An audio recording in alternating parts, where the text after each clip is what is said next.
ओम साई राम। सभी साईं बाबा भक्तों का मेरा प्रणाम। मैं लक्ष्मी कुमारी साई गीता चैनल के माध्यम से बोल रही हूँ। पहले कुछ एपिसोड्स में मैंने के पार्वती कुमार जी हैं, उन्हें बहुत बड़े भक्त थे साईं बाबा के। उनके सपने में बाबा ने साक्षात्कार होके 161 वचन बताए थे। उनमें से मैं पहले वीडियोस में कुछ शेयर कर चुकी हूँ आपसे। पूरा एक ही वीडियो में करने से बहुत लेंदी हो जाता, इसलिए मैं थोड़े थोड़े एक एक वीडियो में बताती जा रही हूँ। और बहुत लोग ने भी पूछा, पहले भी कमेंट्स में पूछे थे कि ये किताब कहाँ मिलेगा, बुक खरीदने के लिए, ऐसा उनके पूछे थे।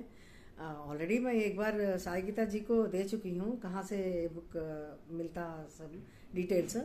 अभी ये वीडियो अपलोड करने के टाइम में मैं और एक बार साई गीता जी को भेजूंगी, ताकि वीडियो के साथ आपको उसकी भी जानकारी होगी। जो किताब लेना चाहते हो वो लोग ले सकते हैं। साई की अमृतवाणी है, ये किताब का नाम है साई की अमृतवाणी। इतने महान भक्त हैं, उनको सपने में साक्षात्कार होकर पहले भी बताई थी मैंने। साईं बाबा उनको लिखने को बोले थे, लिखने के बाद वो किताब प्रिंट करने को बोले थे। ये सब बाबा का बोला हुआ वाक्य। हम अगर सच्चरित्र पढ़े तो भी हमें मालूम होता है जो बाबा ने जो बताए हैं, उनके अमृतवाणी है, वो हमारे रियल लाइफ में कितना प्रैक्टिकल है। हम एक्सपीरियंस कर रहे हैं सब लोग। 11 वचन मालूम है तो भी हमें 11 वचन हम बहुत खुश हैं और हम रिलेट कर रहे हैं। और अगर 161 मालूम हो गया तो और भी बहुत बहुत हमें मार्ग दिखाएगा, सन्मार्ग और मार्ग दिखाएगा बाबा का। जहाँ भी हम कैच करना चाहते तो वहाँ कैच करके हम अपने जीवन से रिलेट करें तो हमारा जीवन धन्य है, समझिए। ऐसा बोलकर मुझे ये चांस मिला। बीच में थोड़ा बहुत रुकावट आ रही है, क्यों आ रही है? हेल्थ की वजह से। और एक बार मैं लास्ट वीक भी एक अपलोड करना चाहती थी, वो अपलोड करना वजह से नहीं हुआ, कुछ प्रॉब्लम था मेरा मोबाइल में। तो फिर इस बार मैं ट्राई कर रही हूँ आप सब लोगों के पास पहुँचाने के लिए। मैं अभी शुरू करूँगी। 15 तो हम कवर कर चुके थे, 16 से हम शुरू करेंगे। अमृतवाणी बाबा क्या क्या बोल रही हैं, बाबा का अमृतवाणी में क्या बोल रहे हैं सुनेंगे। संकेत: तुम्हारे स्वप्न में मेरे दर्शन तुम्हारे लिए शुभ संकेत हैं। उसी तरह तुम्हारा शिरडी जाना भी शुभ है। द्वारका माई की धुनी तुमको पवित्र करे, मेरे समाधि तुम्हारी मांगे पूरी करें। गुरुस्थान से तुम्हें उपदेश मिलेगा जो तुम्हारा मेरे साम्राज्य और सानिध्य में मार्गदर्शन करेंगे। कितना अच्छा बता रहे, देखिए बाबा। नेक्स्ट वाला है मुक्ति मार्ग। मुक्ति मार्ग के बारे में बता रहे बाबा। श्रद्धा के साथ किया गया दान मुक्ति का मार्ग है। आशा के साथ धन संपत्ति संचित करना बंधन है। सदैव दान धर्म करते हुए मुक्ति के मार्ग पर अग्रसर हो। जीवन भर एकत्रित कर बंदी मत बन। इस कारण तुम अपने आप को शारीरिक और मानसिक रूप से बंदी बना रहे हो। अगर कोई याचक तुमसे सहायता मांग रहा है तो उस याचक के रूप में मैं ही तुमसे सहायता मांग रहा हूँ। मेरा भिक्षा मांगना तुम्हारे उद्धार के लिए ही है। कोई अगर तुमसे सहायता मांगने आता है तो उसकी उपेक्षा मत करो। उसके रूप में मेरे दर्शन कर श्रद्धा के साथ दान करो, क्योंकि यह तुम्हारे लिए एक अच्छा अवसर है। सभी बंधन टूट जाएंगे। कितना अच्छा मुक्ति मार्ग बताए, देखिए बाबा।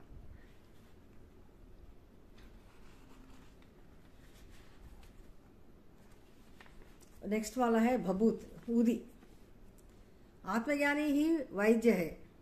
इन आत्मज्ञानी द्वारा चिकित्सा की लहरें प्रसारित होकर रोगी को स्वस्थ करता है। आत्मज्ञानी विशेष चिकित्सा नहीं करता, केवल उसकी उपस्थिति मात्र से ही उपचार होता है।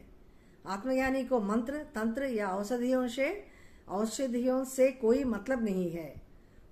वह कोई चिकित्सा नहीं करता, केवल आत्मज्ञानी के रूप में रहता है। उनका स्पर्श प्रत्यक्ष या अप्रत्यक्ष रूप में चिकित्सा कर सकता है। द्वारका माई में बभूत मेरे स्पर्श के कारण अप्रत्यक्ष रूप के उपचार कर रही है। अभी भी देखिए हम लोग सब लोग ऊदी का उपयोग कर रहे हैं, बाबा को जो मानते हैं सभी को बाबा के ऊदी के इम्पोर्टेंस, ऊदी का इम्पोर्टेंस हर एक को मालूम है। हम सब लोग उसकी ऊदी से बहुत कुछ लाभ उठा रहे हैं, बहुत कुछ हमारे जीवन में अच्छा हो रहा है।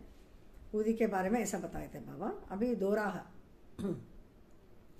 देवता भी मानव देह को देखकर ईर्ष्या करते हैं, क्योंकि मानव ही संपूर्ण सृष्टि है और मानव शरीर ही एक परिपूर्ण यंत्र है। किसी और शरीर में रहकर तुम मुझे नहीं जान पाओगे।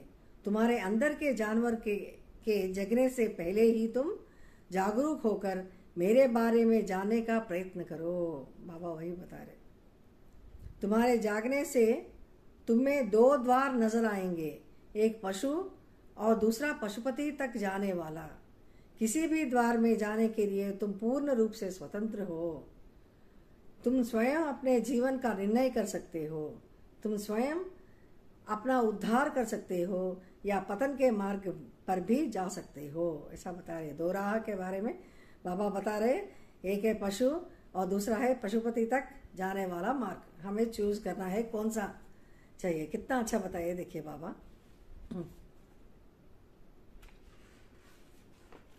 नेक्स्ट वाला है भागवत सेवा। महात्माओं का सानिध्य बंधन मोचन का कारण है। प्रार्थना, पूजा पाठ, तंत्र मंत्र, ग्रंथ पठन, स्रोत पठन की तुलना में महात्माओं का सानिध्य श्रेष्ठ है। उनकी सेवा द्वारा तुम्हारी अशुद्धता भस्म हो जाएंगी। तुम वह शक्ति पा सकते हो जिसके द्वारा तुम अपने पर काबू कर सको और स्वयं को जानने का मार्ग मिलेगा। स्वयं जाकर महात्माओं की सेवा करो, यही सभी तरह से तुम्हारे लिए शुभप्रद है। महात्माओं की सेवा के लिए बाबा बता रहे। नेक्स्ट वाला है वाहन और यात्रा। अपने शरीर की उपेक्षा मत करो, यह अति दिव्य और भगवान द्वारा प्रसादित है। कितना अच्छा बता रहे देखिए बाबा। शरीर की सभी मांगे भी मत मानना, अर्थात उसके अधीन में मत जाना। जितनी जरूरत है उतनी श्रद्धा के साथ पोषण करोगे तो वह तुम्हारी साधना में सहयोग देगा। तुम्हारी यात्रा पूरी होने तक तुम्हें एक वाहन की जरूरत है ना। यात्रा के बीच में वाहन की मरम्मत की जरूरत पड़ी तो तुम गंतव्य तक नहीं पहुंच पाओगे। यात्रा के दौरान वाहन नहीं छोड़ना। यात्रा पूरी होने के बाद वाहन को पकड़ने की जरूरत नहीं है। बीच राह में अगर वाहन ने तुम्हारा साथ छोड़ दिया तो तुम दुर्भाग्यशाली हो। गंतव्य तक पहुंचने के बाद अगर तुम वाहन को छोड़ देते हो तो तुम बहुत भाग्यशाली हो।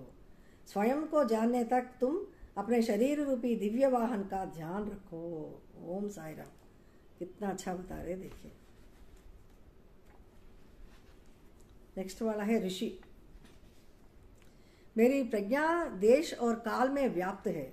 सृष्टि के समस्त जीवों के हृदय में मैं हूं। सभी में मैं गवाह के समान हूं। मुझ में सभी जीव और मैं सभी जीवों में घूम रहा हूं। मेरे द्वारा उत्पन्न प्रकृति में से ही त्रिगुणों का उद्भव हुआ है। इन्हीं त्रिगुणों से जीव का उद्भव हुआ है, अर्थात सभी जीवों का मैं परदाता हूं। सभी जीव मेरे परपोते हैं।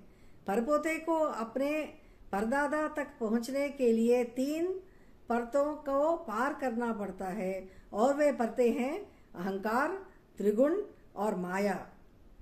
इस प्रकार तीनों परतों पर विजयी प्राप्त करने वाला ही मेरा दर्शन कर सकता है, वही ऋषि है, अर्थात जो मेरे दर्शन कर सकता है। मतलब इतना अच्छा क्वालिटीज बताए देखिए, अहंकार, त्रिगुण और माया। ऐसा इतना अच्छा बताए, वही ऋषि है अर्थात जो मेरे दर्शन कर सकता है, ऐसा बोल रहे बाबा। नेक्स्ट वाला है वचन अतिथि। अपने निवास पर आए अतिथि की उपेक्षा मत करना। वह तुम्हारे घर आए भगवान है। उनके खान पान और अन्य सुविधाओं का ध्यान रखना। अतिथि से पहले ना तुम खाना और न सोना। उसके ऊपर श्रद्धा, भक्ति, प्रेम, वात्सल्य दिखाना तुम्हारा कर्तव्य है। यही सच्ची आराधना जिसे तुम्हें जानना चाहिए। अतिथि की उपेक्षा करने पर उतना ही बुरा फल मिलेगा जितना कि एक देवता की उपेक्षा करने पर मिलता है। उसे अनेक कष्ट और दुख भोगने पड़ेंगे।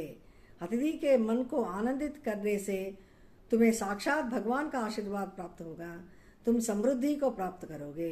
कितना अच्छा बता रहे हाउ टू ट्रीट और गेस्ट। अतिथि कैसे देखिए भगवान के समान, कितना अच्छा बताए बाबा यहाँ। नेक्स्ट वाला है संगम। नेक्स्ट वचन है संगम।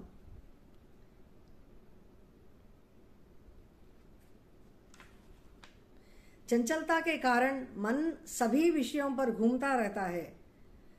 चित्त को गंगा जमुना के संगम स्थान पर डुबकी लगाकर अंतर्मुखी सरस्वती नदी के दर्शन करना चाहिए। इस सरस्वती नदी का स्नान ही तुम्हें सभी भ्रमों से मुक्त करेगा। गंगा यमुना अर्थात इड़ा पिंगला का प्रवाह है। सरस्वती अर्थात अंतर्वाहिनी का नाद सुषुम्ना है। हृदय और भूमध्य में होने वाले संगम में चित्त को एकाग्र करना ही अभ्यास है। यही मुक्ति का मार्ग है। बाबा ऐसा बता रहे। नेक्स्ट वाला षट सूत्र। आत्मावलोकन और आत्मविचार करो। षट सूत्र बता रहे हैं बाबा। आत्मावलोकन और आत्मविचार करो। पवित्र ग्रंथों का अध्ययन करो। माता पिता की सेवा करो। अपने चारों तरफ जीवों पर उपकार करो। अतिथि की उपेक्षा मत करना। दैव प्रार्थना श्रद्धा भक्ति के साथ करो। उपरोक्त सूत्रों का पालन करने वालों को मेरा अनुग्रह पूरी तरह लभ्य होगा और कोई दूसरा मार्ग नहीं है। माने strictly we need to follow all this rules whatever Baba है सजेस्टेड। षट सूत्र जो है वो सब बाबा ऐसा फॉलो करने वालों को बाबा क्या बता रहे, बाबा का अनुग्रह पूरी तरह लभ्य होगा और इसका कोई और दूसरा मार्ग नहीं है। इतना अच्छा बताए बाबा। तो फिर मैं ये लेंदी हो जाता वीडियो, मैं यहाँ कंक्लूड करूंगी। ओम साईराम, ओम साईराम, ओम साईराम। हाँ, हम सभी साई भक्तों के ऊपर बाबा का कृपा बरसाती रहे। हाँ, हम सब लोग स्वस्थ, खुश और अच्छा रहे। नेक्स्ट वीडियो में और कुछ मैं बताऊंगी। ओम साईराम।